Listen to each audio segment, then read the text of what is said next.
They called it a border sweep, just another patrol along the edge of the neutral zone. To Sergeant Mason Briggs, it was a routine assignment. Keep scanners on, stay alert, and try not to piss off the diplomats. He had served in dozens of skirmishes, seen war up close, but nothing had prepared him for what he found on the jungle moon of T. Lorraine. Smoke still rose from the scorched trees when his squad landed. The distress signal came from a small settlement Z-Rick colony, non-combatant species. Peaceful, herbivorous, and about as threatening as puppies in a garden. But the settlement was a massacre. Shattered huts, blood-soaked ground, scorch marks from plasma rifles, and the smell burned flesh and ozone. The Drasserie had come again. Briggs found the survivors in a collapsed den. 5 Z-Rick cubs, barely toddlers. Their eyes were wide, limbs shaking, their soft scales stained with ash and fear. He radioed for med-evac. Command told him to stand down. The mission was recon only. We can't risk provoking a diplomatic incident.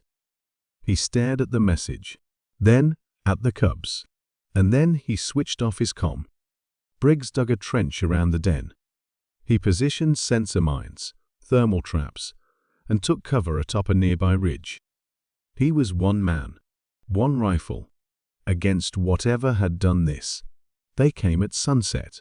5 Drasserie mercenaries, laughing, armored, armed to the teeth.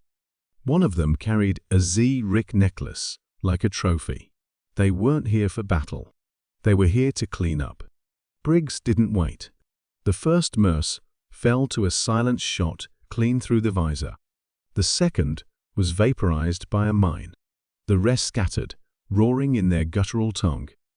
He moved like a ghost fluid, brutal, relentless. When they found him, the last Drasserie was begging in the mud, helmet crushed in by Mason's bloodied gauntlet. The cubs were unharmed.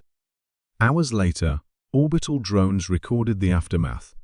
5 enemy bodies, tactical precision, no civilian casualties, and a single human, covered in soot and blood, sitting cross-legged outside the den, a cub curled asleep in his arms. The footage went viral. Across the galactic net, species watched in awe. This wasn't just defense. It wasn't duty. It was wrath, a righteous fury that said, "You do not harm the innocent while a human still breathes." The Z-Rick declared Mason Briggs a guardian of the brood, a title never before given to an outsider. The Drasserie?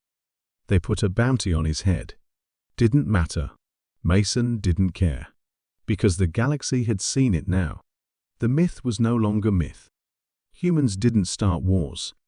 But when they fought for the lost, the voiceless, and the small.